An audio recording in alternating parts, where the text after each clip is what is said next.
ಯಾರು ನಾವು ಮೇಲ್ಗಡೆ ಇರ್ತೀವೋ ಕೆಳಗಡೆ ಇರ್ತಕ್ಕಂಥವ್ರನ್ನ ಮತ್ತೊಂದು ಮಾಡಿದಾಗ ಮೇಲಕ್ಕೆ ತಂದಾಗ ಅದು ಇದೆ ಅಲ್ಲ.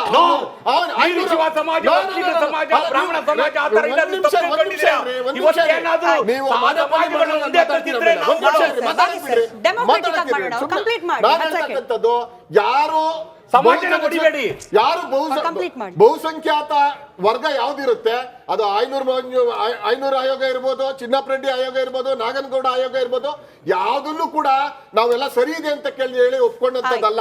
ಹಾಗಾಗಿ ನಾವ್ ಹೇಳ್ತಕ್ಕಂಥ ಸಮೀಕ್ಷೆ ಹೊರಗ್ ಬರಕ್ ಮುಂಚೆ ನೀವ್ ಇಷ್ಟೊಂದು ಗಾಬರಿ ಪಡ್ತಕ್ಕಂಥದ್ದು ಅವಶ್ಯಕತೆ ಇಲ್ಲ.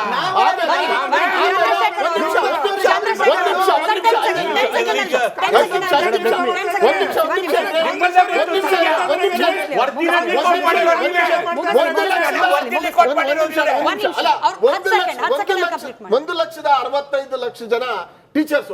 ಆ ಟೀಚರ್ಸ್ ಅಂದ್ರೆ ಯಾವ್ದೋ ಒಂದು ಜಾತಿ ಒಂದು ವರ್ಗದವರಲ್ಲ, ಎಲ್ಲಾ ವರ್ಗ, ಲಿಂಗಾಯತರು ಇದಾರೆ, ಗೌಡ್ರು ಇದಾರೆ, SC/ST ಇದಾರೆ, OBCಗಳು ಎಲ್ಲಾ ಟೀಚರ್ಗಳು ಸೇರಿದಾರೆ. 145 ಕೋಟಿ ಮಾಡಿರ್ತಕ್ಕಂಥ ಸತ್ಯ.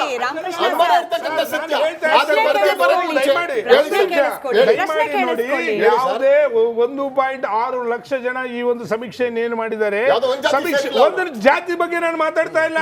ನೀವು ಜನರಿಗೆ ಮಾಡಬೇಡಿ ಅಂತ ಹೇಳ್ತಿಲ್ಲ. ಒಂದು ನಿಮಿಷ ಕೇಳಿ ಸರ್, ಇಲ್ಲಿ ಸಮೀಕ್ಷೆ ಸರಿಯಾಗಿ ಮಾಡಿಲ್ಲ ಒಂದು. ಹಾಗಾದ್ರೆ ನಿಮ್ಮ ಸ್ವಂತ ಪಕ್ಷದಲ್ಲಿ ನಿಂತಕ್ಕಂಥವ್ರು ಯಾಕೆ ವಿರೋಧ ಮಾಡ್ತಾ ಇದ್ದಾರೆ? ನಿಮ್ಮ ಸ್ವಂತ ಪಕ್ಷದಲ್ಲಿ DK ಶಿವಕುಮಾರ್ ಶಾಮನೂರು ಶಿವಶಂಕರಪ್ಪ ಅವರು ಯಾಕೆ ವಿರೋಧ ಮಾಡ್ತಾ ಇದ್ದಾರೆ? ಓಪನಿಂಗ್ ಕಾಮೆಂಟ್ಸ್ ಅಲ್ಲಿ ಹೇಳಿದೆ, ಆ ಇಡೀ ಇರ್ತಕ್ಕಂಥ ಜನಾಂಗದಿಂದ ಇರ್ತಕ್ಕಂಥ ಜನಗಳಿಗೆ ವಿದ್ಯಾವಂತರು ಇದ್ದಾರೆ, ಅವಿದ್ಯಾವಂತರು ಇದ್ದಾರೆ. ಈ ಒಂದು ಅನುಮಾನ ಅವರು ಕ್ಲಿಯರ್ ಆಗ್ಬೇಕಾದ್ರೆ ನಾವು ರಾಜಕೀಯ ನಾಯಕರುಗಳಾಗಿ ಒಂದ್ ನಿಮಿಷ ಹಾಗಾಗಿ ಅವ್ರಿಗೆ ಏನ್ ವಿಷಯ, ವಸ್ತುನಿಷ್ಠ ಏನಿದೆ, ಇದು ಸರಿ ಇಲ್ಲ ಅನ್ನೋದಾದ್ರೆ ನಾವು ಮುಖ್ಯಮಂತ್ರಿಗಳಿಗೆ ಒಂದು ಬೇಡಿಕೆ ಇಡೋಣ. ಆ ವರದಿ ಬಂದ್ಮೇಲೆ ಒಂದು ಕ್ಯಾಬಿನೆಟ್ ಬರುತ್ತೆ. ಕ್ಯಾಬಿನೆಟ್ ಅಲ್ಲಿ ನಮ್ಗೆ ಸಮಾಧಾನ ಆಗಿಲ್ಲ ಅಂದ್ರೆ ಒಂದು ಉಪಸಮಿತಿ ಮಾಡ್ತಾರೆ. ಆ ಸಮಿತಿಲಿ ನೀವು ಇರ್ತೀರಾ, ಎಲ್ಲರೂ ಇರ್ತಾರೆ.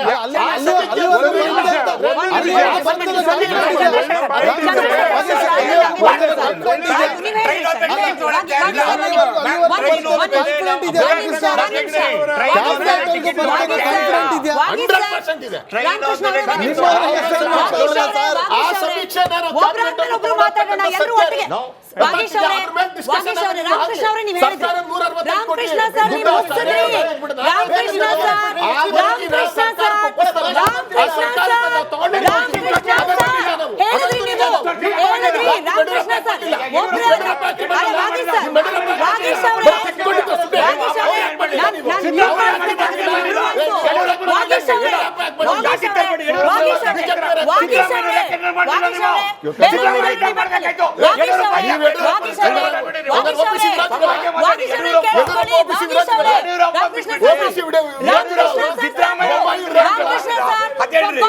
ಬೇರೆಯವರು ಇದ್ದಾರೆ ಪ್ಯಾನೆಲ್ ಅಲ್ಲಿ, ಬೇರೆಯವರು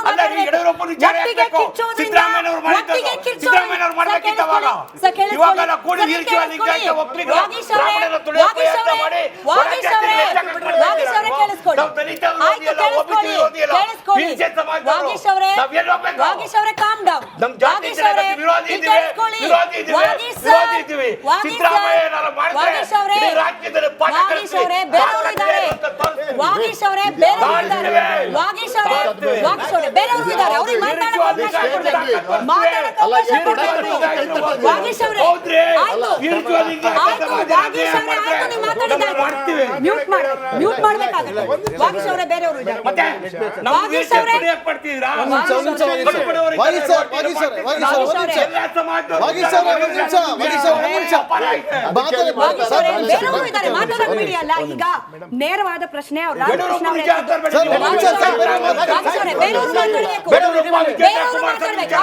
ಬೇರೆಯವರು ಮಾತಾಡ್ಬೇಕು, ಇಲ್ಲಿ ಬೇರೆಯವ್ರು ಮಾತಾಡ್ಬೇಕು, ನೀವು ಮಾತಾಡೋದಿಲ್ಲ. ನಿಮ್ ಸರ್ದಿ ನನಗೆ ನಿಮ್ಮ ಆಕ್ರೋಶ ಅರ್ಥ ಆಗುತ್ತೆ, ನಿಮ್ಮ ಆಕ್ರೋಶ ಅರ್ಥ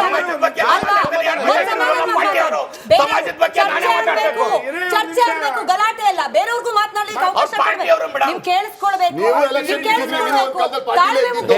ಏನು ಸಮುದಾಯದವರು, ವಾಗೀಶ್ ಅವರೇ, ನಿಮ್ಮ ನೀವು ಸಮುದಾಯದ ಜನರು, ಗೊತ್ತಾಗಲ್ವಾ? ಒಂದ್ ನಿಮಿಷ, ನಿಮ್ಮ ಸಮುದಾಯದ ಜನರು ನೀವೇನ್ ಮಾತನಾಡ್ತಿರ್ತೀರಿ ಅಂತ ಕೇಳಿಸ್ಕೊಳಕ್ ಕಾಯ್ತಾ ಇರ್ತಾರೆ. ಕಿರ್ಚೋದ್ರಿಂದ ಯಾರಿಗೂ ಯಾರು ಮಾತಾಡೋದು ನಿಮ್ಮ ಆಕ್ರೋಶ ನನ್ಗೆ ಅರ್ಥ ಆಗತ್ತೆ. ಬೇರೆಯವರ ಅಭಿಪ್ರಾಯ ಏನಿದೆ ಕೇಳಿಸ್ಕೊಳ್ಳಿ. ಅಲ್ಲ ಕೇಳಿಸ್ಕೊಳ್ಳಿಕ್ಕೆ ಸಿದ್ರಿಲ್ಲ ಅಂತಂದ್ರೆ ನಿಮ್ ಸರ್ದಿ ಬರೋ ತನಕ ದಯಮಾಡಿ ಮಾತನಾಡಬೇಡಿ. ನೀರ್ ಕುಡೀರಿ, ಇನ್ನೊಂದ್ 2 ಗ್ಲಾಸ್ ನೀರ್ ಕುಡೀರಿ. ಸ್ಪಷ್ಟವಾಗಿ ಹೇಳ್ತಾ ಇದ್ದಾರೆ, ಟೇಬಲ್ಗೆ ಬರ್ಲಿ, ಚರ್ಚೆ ಆಗ್ಲಿ, ಕ್ಯಾಬಿನೆಟ್ ನಲ್ಲಿ ಡಿಸ್ಕಷನ್ ಆಗ್ಲಿ, ವಿರೋಧ ಪಕ್ಷದವರು ಹೇಳಿ, ನಂತರದಲ್ಲಿ ಜನರು ಮುಂದೆನೂ ಇಡೋಣ.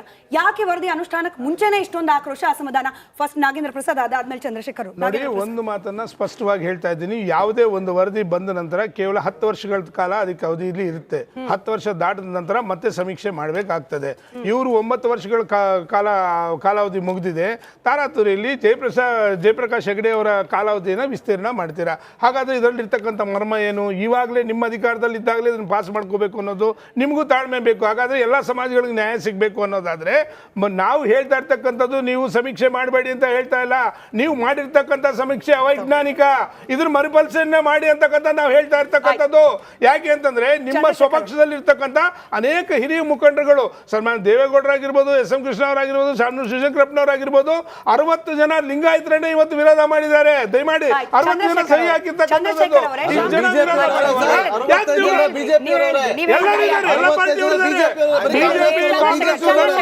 ಚಂದ್ರಶೇಖರ್ ಅವರೇ, ಇಲ್ಲಿ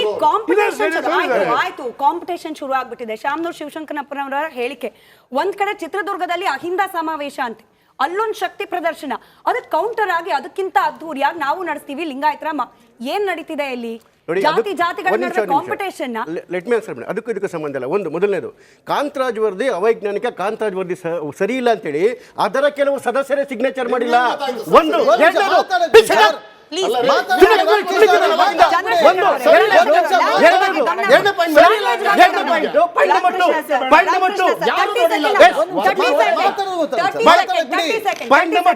ಅದರ ಒರಿಜಿನಲ್ ಪ್ರತಿನೇ ಕಾಣೆ ಆಗಿದೆಯಂತೆ, ಹಾಗಾಗಿ ಅದು ಲೀಕ್ ಆಗಿರೋದು. Point number 2. ಮೂರನೇದು, ಯಾಕೆ ಸಿದ್ದರಾಮಯ್ಯರ ಮೇಲೆ ಅನುಮಾನ ಅಂತ ಹೇಳಿದ್ರೆ, ಸಿದ್ದರಾಮಯ್ಯರ ಹಿಸ್ಟ್ರಿನೇ ಹಿಂದೂ ಜಾತಿಗಳ ಮಧ್ಯೆ ಬೆಂಕಿ ಇರ್ತಕ್ಕಂಥದ್ದು.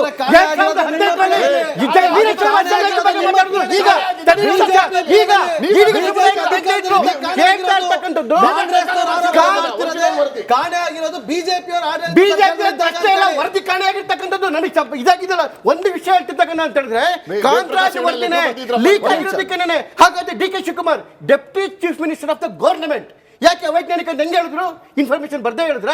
ಈ ನಾಟಕ ಆಡ್ತೀರ ಕಾಂಗ್ರೆಸ್ ಅವರು. ಸಿಎಂ ಒಂದ್ ಕಡೆ, DCM ಒಂದ್ ಕಡೆ ಅವತಾರಗಳಾಡ್ತೀರಾ ನೀವು. ಯಾಕೆ ಅಂತ ಹೇಳಿದ್ರೆ ಲೀಕ್ ಆಗಿದೆ. ಇವ್ರಿಗೂ ಅದು ಬೇಡ. ಇಲ್ಲಿವರೆಗೂ ಹಿಸ್ಟ್ರಿನಲ್ಲಿ OBCಗಳಿಗೆ ವಿರೋಧವಾಗಿ ಕಾಂಗ್ರೆಸ್ ಹೊರಡೋದು, ಇವತ್ತು ಕೂಡ ಜಾರಿ ಮಾಡಲ್ಲ. ನಾಟಕ ಆಡೋದಕ್ಕೆ ಒಬ್ರು ಬೇಕು ಅಂತಾರೆ, ಇನ್ನೊಬ್ರು ಬೇಡ ಅಂತ ಹೇಳ್ತಾರೆ. ಆಯ್ತು ರಾಮಕೃಷ್ಣ ಅವರೇ, ಈಗ ತಾನೇ ವಾಗೀಶ್ ಅವ್ರು ಹೇಳ್ತಾ ಇದ್ರು, ಟ್ರೈನ್ ಹೋದ್ಮೇಲೆ ಟಿಕೆಟ್ ತಗೊಳಕ್ ನಮ್ಗೆ ಆಗೋದಿಲ್ಲ.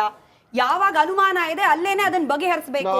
ನೀವು ಅನುಷ್ಠಾನಕ್ಕೆ ತಂದ ಮೇಲೆ ಇದ್ರ ಮೇಲೆ ಅನುಮಾನ ಇದೆಯಾ ಇಲ್ವಾ, ಅವಕಾಶ ಸಿಗುತ್ತಾ ಇಲ್ವಾ, ಹೆಂಗ್ ವಿಶ್ವಾಸ ಬರುತ್ತೆ ಸಮುದಾಯಕ್ಕೆ? ನೀವು ಸಾಮಾನ್ಯ ಬದುಕಿನ ಜೊತೆ ಹೋಲ್ಸಕ್ಕಾಗಲ್ಲ. ಇದಲ್ಲ ಸಮೀಕ್ಷೆ ಮಾಡ್ತಕ್ಕಂಥದ್ದು ಒಂದು ಸರ್ಕಾರ ಅಂತಕ್ಕಂಥ ಭಾಷೆ ಇದೆಯಲ್ಲ, ಸಾಂವಿಧಾನಿಕ ಭಾಷೆನಲ್ಲಿ ಅದರದಾದಂಥ ಚೌಕಟ್ಟಿನಲ್ಲಿ ನಾವು ಮಾತಾಡ್ಬೇಕಾಗುತ್ತೆ. ನಾವು ಟಿಕೆಟ್ ತಗೊಂಡ್ಮೇಲೆ ಹೋದ್ಮೇಲೆ ಹಂಗಾಗ್ಬಿಡುತ್ತೆ. ಟಿಕೆಟ್ ನೋಡ್ಬೇಕಲ್ಲ, ಎಷ್ಟು ರೂಪಾಯಿ ಟಿಕೆಟ್, ಯಾವ ಊರಿಗೆ ಹೋಗ್ಬೇಕು, ಎಲ್ಲಿ ಹೋಗ್ಬೇಕು ನೋಡ್ಬೇಕಲ್ಲ. ನಾನು ಅದಕ್ಕೆ ಹೇಳ್ತಕ್ಕಂಥದ್ದು ಸಮೀಕ್ಷೆಗಳು ನೀವೇ ಹೇಳ್ತಾ ಇದ್ದೀರಾ, ಸಮೀಕ್ಷೆ ಬೇಕು ನಮ್ಗೆ ಅಂತ ಹೇಳ್ತಾ ಇದ್ರ. ಕರೆಕ್ಟಾ? ಸಮೀಕ್ಷೆ ಈ ಸರ್ಕಾರ ಮಾಡಿಸಿದೆ, ಹೌದ್ರಾ? ಈ ಸರ್ಕಾರ ಮಾಡಿಸಿರ್ತಕ್ಕಂಥ ಸಮೀಕ್ಷೆನಲ್ಲಿ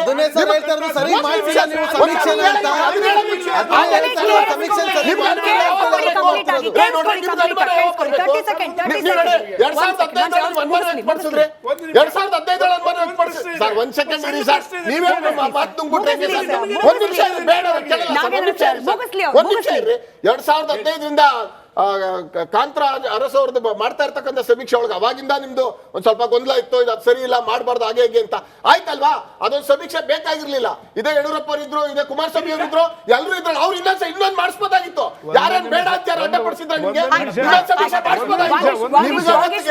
ಇದು ಈ ಸರಿ ಸರ್ಕಾರ ನಿಮಗೆ ಸರ್ಕಾರ ಇದು ಕಾಂಗ್ರೆಸ್ ಸರ್ಕಾರ ಬರುತ್ತೆ ಅಂತ ಗೊತ್ತಿರಲಿಲ್ಲ.